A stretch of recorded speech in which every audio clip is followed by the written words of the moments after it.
I saw this article the other day. This is just in relation to the LTFRB spending and regulating TNCs such as Grab and Uber. So apparently there's this another entity that actually has been already under operation without accreditation of LTFRB, which was founded in Cebu. It's called MICAB. So it was founded in Cebu and is already under operation without the accreditation of the LTFRB. I'm only sourcing an article from Business Mirror regarding this one. So they're already in operations in Cebu, wherein they have like 600 credited drivers, and they have expanded as well in Iloilo, wherein they have around 200 taxi drivers already who are using the app.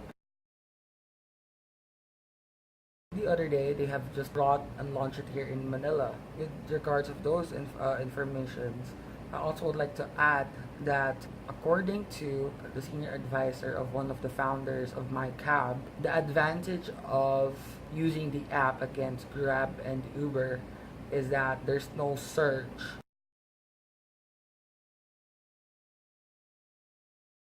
upon any time of the day. My only thought about that is Grab is also having their own division about taxi, so you can still book taxis with Grab, but when you book a taxi, it's always plus 70 pesos. There's a 40 peso flat down rate plus 70 pesos on top of the meter that you have to add cumulatively on your bill when you book one through Grab. I'm just actually thinking, if that happens, taxis under Grab, a lot of taxi drivers doesn't accept, especially when it comes to peak hours.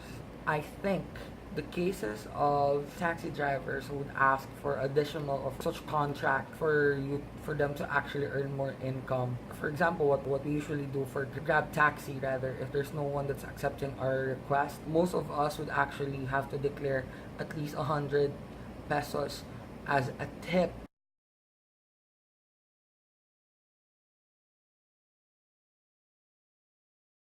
So that they can actually accept the booking request. My concern right now is that what if that also happened?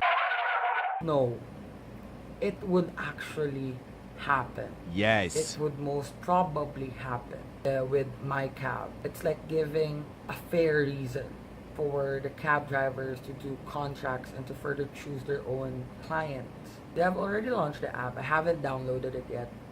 I'm just using this as my own insight and just source the article of Business Mirror. I will link it below so that you can actually also read it.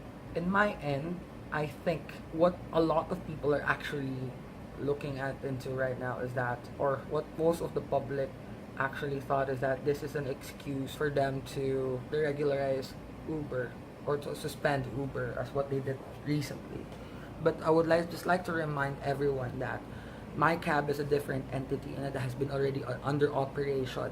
If these kinds of entities would just pop up operating without accreditation of LTFRB, it's not really quite fair for Grab and Uber, and they have undergone a lot of stuff to deal with the LTFRB with regards of this one. The thing is, I think the loophole of LTFRB in this is that they're cab drivers, they're public transportations. The difference is just they have their own app, just like what happened to Grab. Oh, that's why there's no need, I think there's no need for these things to happen, because of the fact that different service companies have their own trunk line wherein you can call them directly to request a cab. And I think a lot of the public are not aware of those, and it's already being actually posted into their own doors, into their own respective designs, colors of or banners. I just hope that the government would start to think properly and not capitalize on the reasons of corruption and monetization, because that's what's becoming the underlying problem here right now. Let me know your thoughts, comment down below, so that we can at least engage a discussion about this one. I hope that the drama and the fiasco about these kinds of entities would end soon, because it is on the lighter fact that they are all beneficial. Just an update regarding on the Grab incident being suspended. It is because of the fact I would highly agree on the LTFRB's decision, but agree and disagree to be exact. I would agree that since they're currently having the power, that their only option is to suspend, because they had an agreement before of not allowing non-accredited drivers to undergo operations. But I think Uber still allowed them to operate, and that's why Uber is the only entity that was actually suspended and not Grab. The only thing we need to realize here is that LTFRB, there could be a better way for you to actually give proper sanctions. But to be honest, there's no sanctions that should be happening, because one, they're not public transportations. You don't regulate them. They're private entities. You need to have an app as a form, or an account as a form of membership for you to avail such privileges. For the meantime, I am going to the province this weekend. Yeah! So that means travel vlog.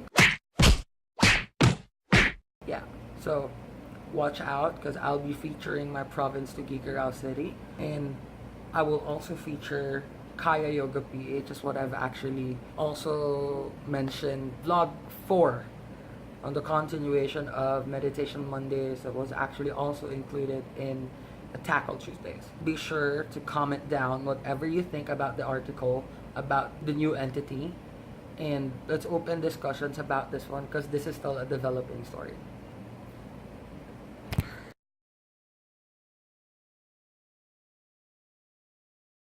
Before I even forget, since the reason why I'm going to the province is because of my grandparents' birthday. And every family, so each son's or daughter's kids, the third gens, that's we'll have to do a presentation. So I don't know if I also do some singing, because I used to do theater and performing arts. Comment down what is the best song for me to actually dedicate to my parents who are already more than 80 years old. I want to live that long someday.